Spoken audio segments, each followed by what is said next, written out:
to that cell. So I'm going to put, and I'll show you, if I run it with 1, I still get a QA of 0.47. It's not dependent on that. So let's put 0.02. 0.7. So I'm not getting it. 4 was our diameter? 4, was 4 micron our diameter? I thought so. The size was 4? Yeah, so it could have been the radius. I mean, actually, the radius would work better because these values are going to be high for absorption. 0.04, I get 0.88. I got there. I get this with an n prime of 0.04. So just exploring, you can have the computer search for you. I found that I need an n prime of 0.04 to get this kind of QA. But this is very high. I've never seen it reported in any paper. What does n prime represent? The absorption through the cell. It's the decay of light in the cell. That's what it represents. So in an absorption peak, 0.01. So I didn't choose my numbers correctly. But anyways, you can see how you'd go about searching it. And it might be that I really meant not 4 for diameter, but 4 for radius. So if the diameter is 8, I'm going to get a much better value. Because this is going to, if the diameter is 8, this is going to be divided by 4. So this is going to be 0.22.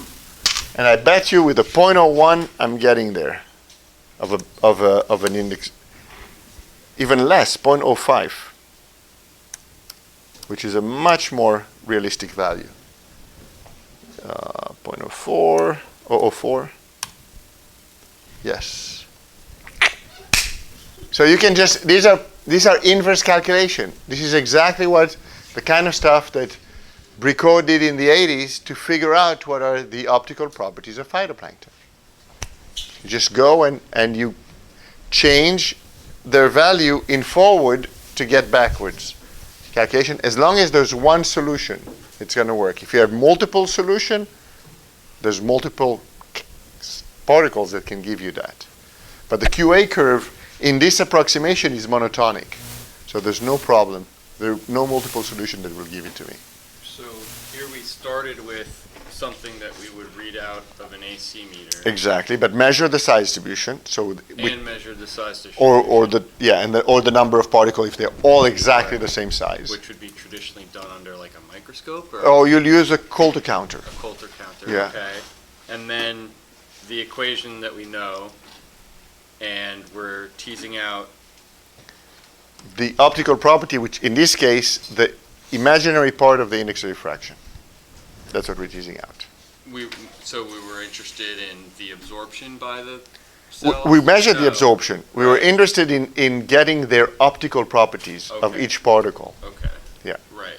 which are And so one of the interesting ones is the imaginary part of the index of diffraction. Exactly. And then what were we varying here to? I was just changing my input, my n prime, in the forward calculation to get what I measured in the lab. Okay, and then where did that divide by 4 come Oh, so the divide by 4 came by, the value we got was 0.04, which is a relatively high value for an n prime. I've Right. never seen it in the Yeah. literature. So I said probably the size that I tell you there, it's not the diameter, it's only the radius.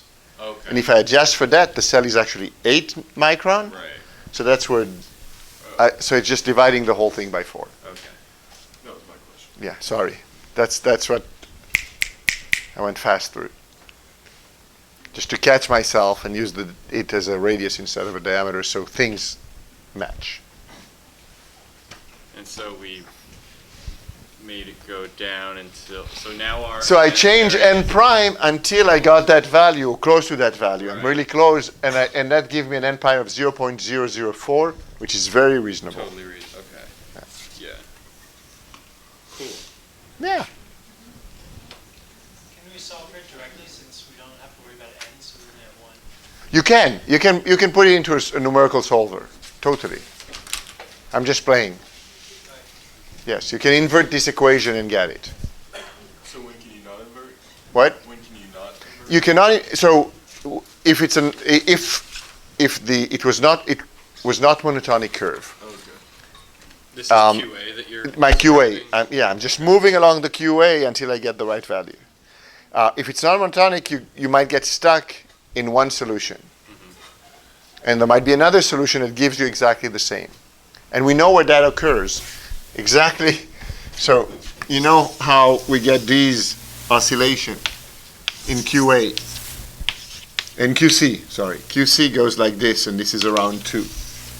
Here you can have multiple, in between those, I can get 2 solutions that have the same Q, but have a very different diameter or diameter to wavelength. So I will not be able to differentiate this and this in my optical measurements. Unless I have some more information. Size helps.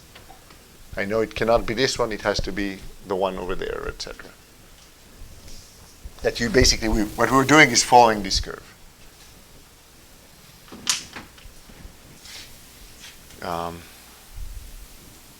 But as it, for example, but it's actually going to be following several curves that each has a different n, and seeing if I can differentiate between them. If I wanted to get the real part of the index of diffraction, I'll measure beam attenuation, and then I have different curves for different n's, and I'm trying to find which value gives me at this diameter that I measured of Q.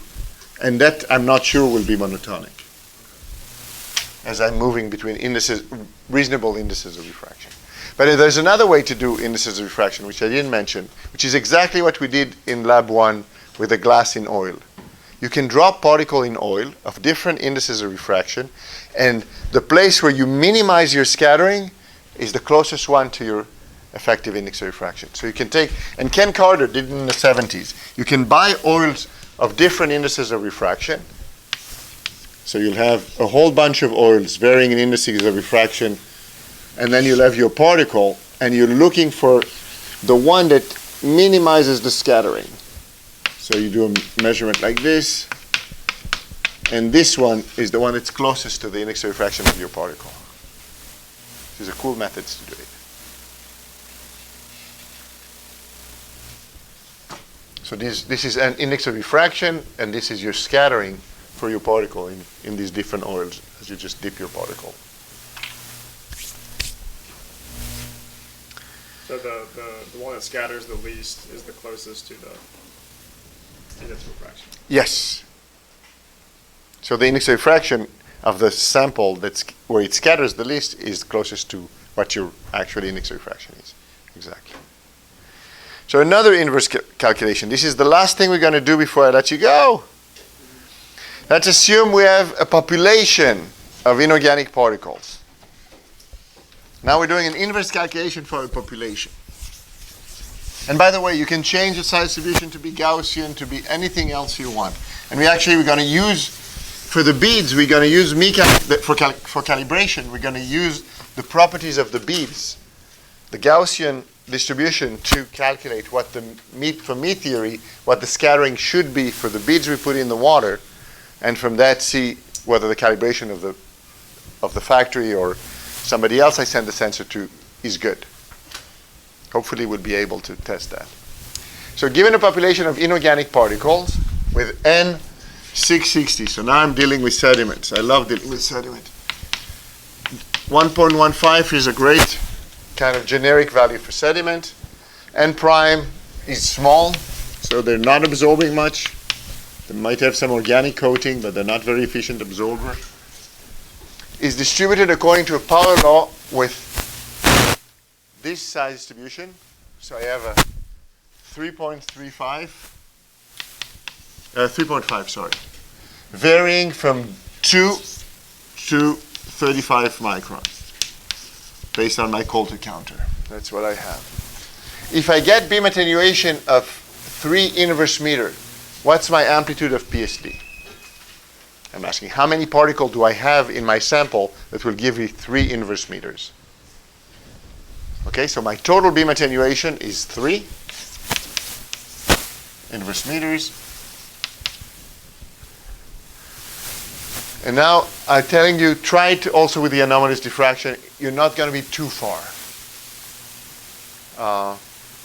What is the amplitude of the PSD at 2 micron? Okay, so use AD population.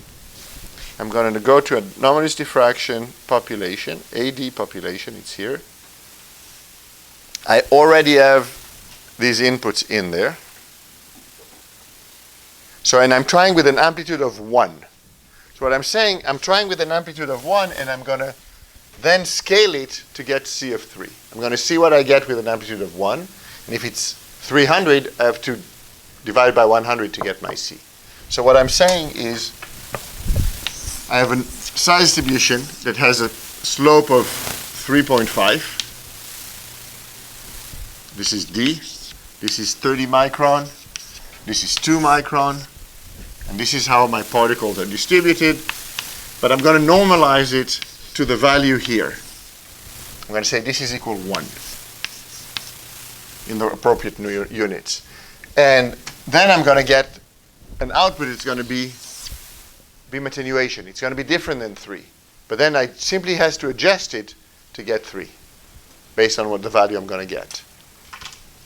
So, and then I integrate it. What you have on the bottom is the integration. And then I divide it, my C measured, which is 3, by my integral size distribution in the appropriate unit, and that's already going to give me the value here. So I'm solving it at the end. The last thing you see is the solution. It's C measured divided by the C if I have a normalized population of 1 here, and that will give me what the value here should be. So turns out it should be, where is it? It should be on my MATLAB.